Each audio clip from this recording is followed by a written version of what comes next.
விஜயகாந்த் அரசியலில் இருந்திருந்தால் இன்றைக்கி இந்த கஷ்டமே இல்லை என்றெல்லாம் பேசுகிறாங்க. விஜயகாந்துக்கு ஒரு பெரிய கூட்டம் இருக்கிறது.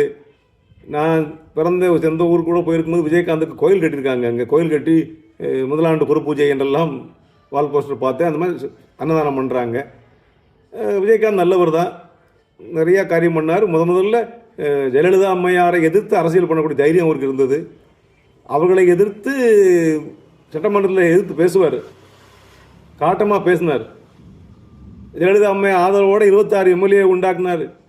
பிறகு எதிர்த்தார், கொள்கை முரண்பட்டார், பேசினார். இதெல்லாம் நல்ல ஒரு அரசியல் கட்சியாக வருவார் என்று மாற்று சக்தியாக வருவார் நினைக்கையிலே அது உடல்நலம் ஒத்து வரவில்லை. என்ன இருந்தாலும் ஹெல்த் ரொம்ப முக்கியம் இல்லையா? எவ்வளவு கொள்கை புதிதாக இருந்தாலும் சரி, அந்த கடவுள் உடல்நலத்தை பறித்து கொண்டார். அதனால் இழந்துட்டோம். அதனால் அவரை நம்ம குறை சொல்வதுக்கு இல்லை. அவர் ஆட்சிக்கு வரவில்லை, மக்களுக்கு நலத்திட்ட பணிகளை செய்யவில்லை. ஆனாலும் அவர் மீது ரொம்ப நம்பிக்கை வச்சுருக்கிறாங்க. வந்திருந்தால் இதையெல்லாம் செஞ்சிருப்பார் அப்படிங்கிறாங்க. எது என்னவோ அவர் நல்ல மனிதர்.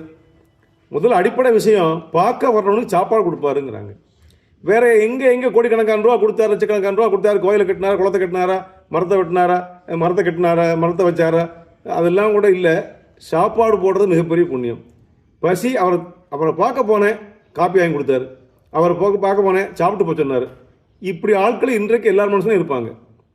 சொல்லப்போனால் எம்ஜிஆரே அப்படி தான், வந்தால் சாப்பிட்டு போ அப்படின்னு சொல்லுவாராம். அது இன்றைக்கி நம்ம வள்ளல் என்று சொல்லுகிறோம், அது வேறு விஷயம். விஜயகாந்தும் வந்தவங்களை எல்லாம் சாப்பிட வைத்து சாப்பிட்டு போ அப்படின்னு சொல்லுறதே இன்றைக்கி எல்லாருக்கும் கடவுளாக அவர் இருக்கிறார். ஆக உண்டி கொடுத்தோர் உயிர் கொடுத்தோர்னு இங்கே சொன்னாங்கல்ல மணிமேகலையில், மண்டி ஞாலத்து உயிர்க்கெல்லாம் உண்டி கொடுத்தோர் உயிர் கொடுத்தோர். சாப்பாடு போட்டேன் உயிர் கொடுத்தோன்னு அர்த்தம். சாப்பாடுலாம் உயிரோடு இருக்க முடியாது. அதனால் சாப்பாடு போட்டவனை மட்டும் யாரும் மறக்க மாட்டாங்க. விஜயகாந்தை மறக்கலை.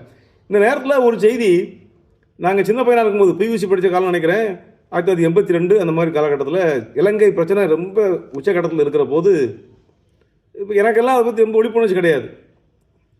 என் நண்பன் ஒருத்தன் ராணி பத்திரிகைக்கு ஒரு கவிதை எழுதி போட்டான். அது 1.5 வரி கவிதை தான், 3 வரி கவிதை, ஹைக்கூ மாதிரி.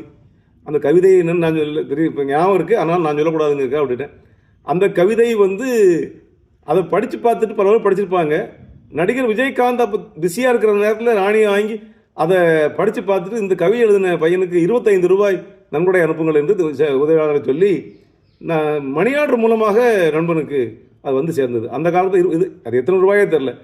ஆனால் கொஞ்சம் தமிழ் உணர்வும் இருக்கிறது, தமிழ் விடுதலை உணவும் இருக்கிறது, தமிழ் தேசிய உணவும் அவருக்கு இருந்திருக்கிறது. அதனால் நல்ல குணம் உள்ளவர்களை நாம் என்றைக்கும் பாராட்டத்தான் செய்யணும்.